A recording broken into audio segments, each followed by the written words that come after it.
जय श्री कृष्णा। राधे राधे दोस्तों, स्वागत है आपका अपने चैनल पर। हल हारिणी अमावस्या की जो आषाढ़ मास की अमावस्या होती है बहुत ही पुण्यदायी है। आज अमावस्या के इस शुभ अवसर पर आप सुनने वाले हैं आषाढ़ी अमावस्या की कथा। आषाढ़ अमावस्या की तिथि पितरों को समर्पित मानी जाती है। ऐसे में आज के दिन पितरों के निमित्त श्राद्ध, तर्पण, जलदान, पिंडदान आदि कार्य किए जाते हैं। पिंडदान, श्राद्ध, तर्पण आदि करने के लिए गृहस्थ आश्रम कितना उपयोगी है, ये आप आज इस कथा के माध्यम से जानेंगे। एक समय मिथिलापति ने शुरद देव जी से पूछा कि हे महाराज, कृपा मुझे आषाढ़ मास की अमावस्या के बारे में बताइए। इस दिन का क्या महत्व है और इस दिन पिंडदान, श्राद्ध, तर्पण आदि कार्य इतने आवश्यक क्यों होते हैं। तब शुरदेव जी ने कहा कि हे राजन, जब पृथ्वी पर राजश्री श्रावण्य का शासन था तब उस समय 30वें कलयुग के अंत में सभी धर्मों का लोप हो चुका था। उसी समय आनर्थ देश में धर्मवर्ण नाम से विख्यात एक ब्राह्मण थे। मुनिवर धर्मवर्ण ने उस कलयुग में ही किसी समय महात्मा ऋषियों के सत्यार्ग में सम्मिलित होने के लिए पुष्कर क्षेत्र की यात्रा की। वहां पर कुछ व्रतधारी महर्षियों ने कलयुग की प्रशंसा करते हुए इस प्रकार कहा था कि सतयुग में भगवान विष्णु को संतुष्ट करने वाले पुण्य जो एक वर्ष में मिल जाता है वही त्रेता युग में एक मास में मिलता है और द्वापर युग में 15 दिनों में साध्य हो जाता है। किंतु कलयुग में तो भगवान विष्णु का स्मरण मात्र से ही उससे 10 गुना पुण्य प्राप्त हो जाता है। कलयुग में बहुत थोड़ा पुण्य भी कोटि गुना होता है। जो एक बार भी भगवान का नाम सच्चे मन से लेकर दया दान करता है, अकाल के समय अन्न का दान करता है, वह निश्चय ही ऊर्ध्वलोक में गमन करता है और मोक्ष प्राप्त करता है।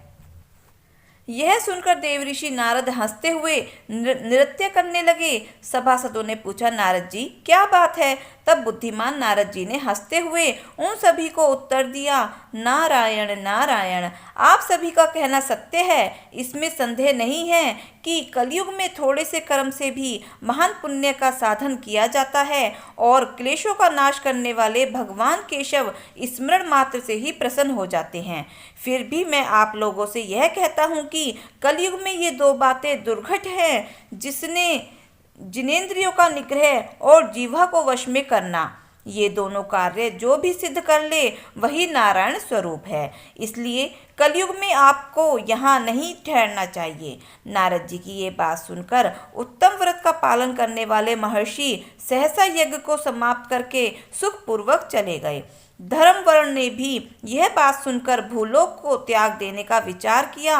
उन्होंने ब्रह्मचर्य व्रत धारण करके दंड और कमंडल हाथ में लिया और जटावल कलधारी होकर वे कलयुग के अनाचारी पुरुषों को देखने के लिए घर छोड़कर चल दिए। उनके मन में बड़ा आश्चर्य हो रहा था। उन्होंने देखा कि प्राय मनुष्य पापाचार में लीन होकर बड़े भयंकर और दुष्ट हो गए हैं। ब्राह्मण पाखंडी हो गए हैं, शूद्र संन्यास धारण कर रहे हैं, पत्नी अपने पति से द्वेष रखती है, शिष्य गुरु से बैर रखता है, सेवक स्वामी के और पुत्र पिता के घात में लगा हुआ है। ब्राह्मण, शूद्र और कोई बकरी की तरह हो गए हैं। वेदों में गाथा ही प्रधानता रह गई है। शुभ कर्म साधारण लौकिक कर्मों की तरह रह गए हैं। इनके प्रति किसी के महत्व कोई बुद्धि ही नहीं है। भूत, प्रेत और पिशाच आदि की उपासना चल पड़ी है। सब लोग मैथुन में आसक्त हैं और उनके लिए अपने प्राण भी खो रहे हैं। झूठी गवाही देने लगे हैं। मन में सदा छल और कपट भरा रहता है। कलयुग में सदा लोगों के मन में कुछ और, वाणी में कुछ और कर्म में कुछ और ही देखा जाता है। सबकी विद्या किसी न किसी स्वार्थ को लेकर ही होती है और केवल राजभवन में ही उसका आदर होता है। संगीत आदि कलात्मक विद्याएं भी राजाओं को प्रिय हैं। कलयुग में अधम मनुष्य पूजे जाते हैं और श्रेष्ठ पुरुषों की अवहेलना होती है। कलयुग में वेदों के विद्वान ब्राह्मण दरिद्र होते हैं। लोगों में प्राय भगवान की भक्ति नहीं होती। पुण्य क्षेत्र में पाखंड अधिक बढ़ गया है। शूद्र लोग जटाधारी तपस्वी बनकर धर्म की व्याख्या करते हैं। सभी मनुष्य अल्प आयु, दयाहीन और शठ होते हैं। कलयुग में प्रलय सभी धर्म के व्याख्याता बन जाते हैं और दूसरे से कुछ लेने में ही उत्सव मानते हैं। अपनी पूजा करना जानते हैं और व्यर्थ ही दूसरों की निंदा करते हैं। अपने घर आने पर सभी अपने स्वामी के दोषों की चर्चा में तत्पर हो जाते हैं। कलयुग में लोग साधुओं को नहीं जानते, पापियों को ही बहुत आदर देते हैं। दुराग्रही लोग इतने दुराग्रही होते हैं कि साधु लोगों के एक दोष का भी ढिंढोरा पीटने लगते हैं और पापात्माओं के दोष समूह को भी गुण बतलाकर उनका गुणगान किया करते हैं।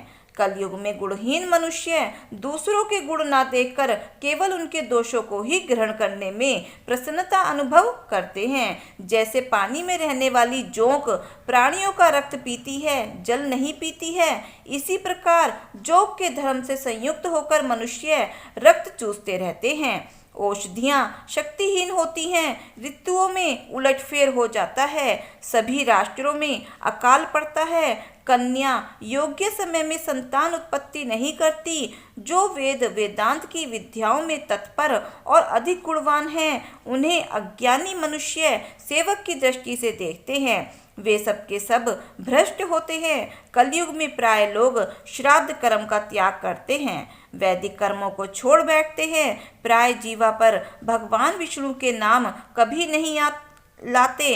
लोग श्रृंगार रस में ही आनंद का अनुभव करते हैं और उसी के गीत गाया करते हैं। कलयुग के मनुष्यों में ना कभी भगवान विष्णु की सेवा देखी जाती है और ना ही शास्त्रीय चर्चा होती है, ना कहीं यज्ञ की दीक्षा है, ना कहीं विचार का लेश है, ना तीर्थ यात्रा है और ना ही दान धर्म ही देखे जाते हैं। ये कितने आश्चर्य की बात है। उन सबको देखकर वर्ण धर्म को बड़ा भय लगा। पाप से कुल की हानि देख अत्यंत आश्चर्यचकित होकर वे दूसरे द्वीप में चले गए। सब द्वीपों और लोकों में विचरते हुए बुद्धिमान धर्मवर्ण किसी समय कौतूहलवश पितृलोक में गए। वहां उन्होंने कर्म से कष्ट पाते हुए पितरों को बड़ी भयंकर दशा में देखा।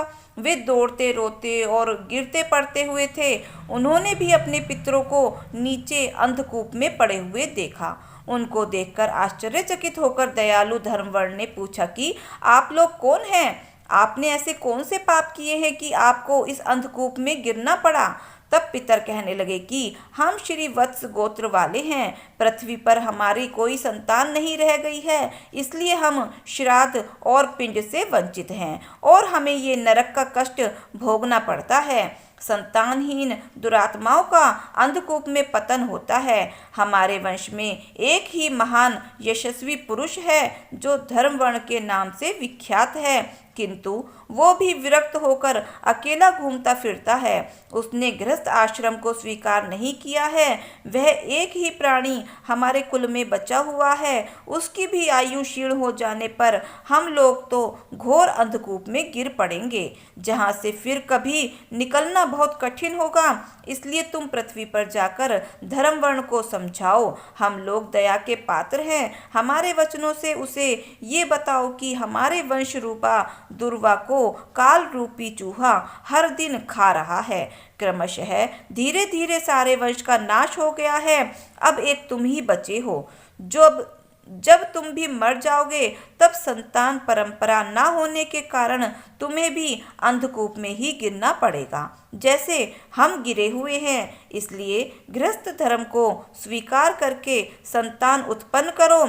इससे हमारी और तुम्हारी दोनों की उधर्व गति होगी। अगर एक भी पुत्र वैशाख माघ या फिर कार्तिक मास में हमारे उद्देश्य से स्नान दान और श्राद्ध करेगा तो उससे हम लोगों की उधर्व गति होगी और इस घोर नरक से उद्धार हो जाएगा। अगर एक पुत्र भी भगवान विष्णु का भक्त हो जाए, एक भी एकादशी का व्रत रखने लगे या एक भी भगवान विष्णु की पापनाशक कथा सुनने लगे तो उसकी 100 बीती हुई पीढ़ियों का और 100 आने वाली पीढ़ियों का उद्धार होता है। वे पीढ़ियां पाप से ढकी होने पर भी नरक का दर्शन नहीं करती। दया और धर्म से रहित उन बहुत से जन्मे पुत्रों से क्या लाभ जो कुल में उत्पन्न होकर सर्वव्यापी भगवान नारायण की पूजा नहीं करते। इस प्रकार प्रिय वचनों के द्वारा धर्म वर्ण को समझाकर तुम उसे विरक्त पूर्ण ब्रह्मचार्य आश्रम से गृहस्थ आश्रम में प्रवेश करने की सलाह दो। पितरों की ये बात सुनकर धर्मवर्ण अत्यंत विस्मित हुआ और हाथ जोड़कर बोला, मैं ही धर्मवर्ण नाम से विख्यात आप ही के वंश का दुराग्रही बालक हूँ। यज्ञ में महर्षि नारद जी का ये वचन कि कलयुग में कोई प्राय प्राणी भी रसेंद्री सुनकर शिशनेन्द्री की दृढ़ता पूर्वक संयम में नहीं रखता। मैं दुर्जनों की संगति से भयभीत होकर दूसरे दूसरे द्वीपों में घूमता रहा। इस कलयुग के 3 चरण बीत गए। अंतिम चरण में भी अब 3.5 भाग बीत चुके हैं। मेरा तो जन्म ही व्यर्थ बीता है, क्योंकि जिस कुल में मैंने जन्म लिया उसमें माता पिता के ऋण को भी मैंने नहीं चुकाया। पृथ्वी के भार रूप उस शत्रु के समान पुत्र के उत्पन्न होने से क्या लाभ, जो पैदा होकर भगवान विष्णु और देवताओं तक पितरों की पूजा ना करे। मैं आप लोगों की आज्ञा का पालन अवश्य करूंगा। बताइए, पृथ्वी पर किस प्रकार मुझे कलयुग से और संसार से भी बाधा नहीं प्राप्त होगी। धर्मवर्ण की बात सुनकर पितरों के मन को कुछ आश्वासन मिला। वे कहने लगे, बेटा, तुम गृहस्थ आश्रम स्वीकार करके संतान उत्पत्ति के द्वारा हमारा उद्धार करो। जो भगवान विष्णु की कथा में अनुरक्त होते, निरंतर श्री हरि का ध्यान करते और सदाचार के पालन में तत्पर रहते हैं, उन्हें कलयुग कभी बाधा नहीं पहुंचाता। जो आषाढ़ अमावस्या पर अपने पितरों के लिए श्रद्धा पूर्वक तर्पण पिंडदान करता है, जो वैशाख मास के धर्मों का पालन करता, माघ मास में तत्पर होता और कार्तिक मास में दीपदान करता है, उसे भी कभी कलयुग की बाधा नहीं मिलती। जो प्रतिदिन भगवान विष्णु की पापनाशक और मोक्षदायिनी दिव्य कथा को सुनता है, जिसके घर में बलि वैश्व देव होता है, शुभ कारणी तुलसी होती है और जिसके आंगन में उत्तम गौ रहती है, उसे भी कलयुग बाधा नहीं पहुंचाता।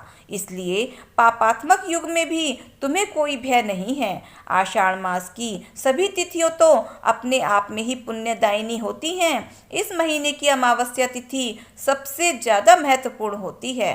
देवताओं और पितरों को वह बहुत प्रिय है। शीघ्र ही मोक्ष की प्राप्ति कराने वाली, जो उस दिन पितरों को उद्देश्य से श्राद्ध करते और जल से भरा हुआ घड़ा और पिंडदान करते हैं, उन्हें अक्षय फल की प्राप्ति होती है। इसलिए पुत्र, तुम शीघ्र जाओ और जब अमावस्या हो तब घड़े सहित श्राद्ध और पिंडदान करो। सबका उपकार करने के लिए गृहस्थ धर्म का आश्रय लो। धर्म, अर्थ और काम से संतुष्ट होकर उत्तम संतान पाकर फिर मुनि वृत्ति से रहते हुए सुखपूर्वक द्वितीय द्वीपों में घूमो।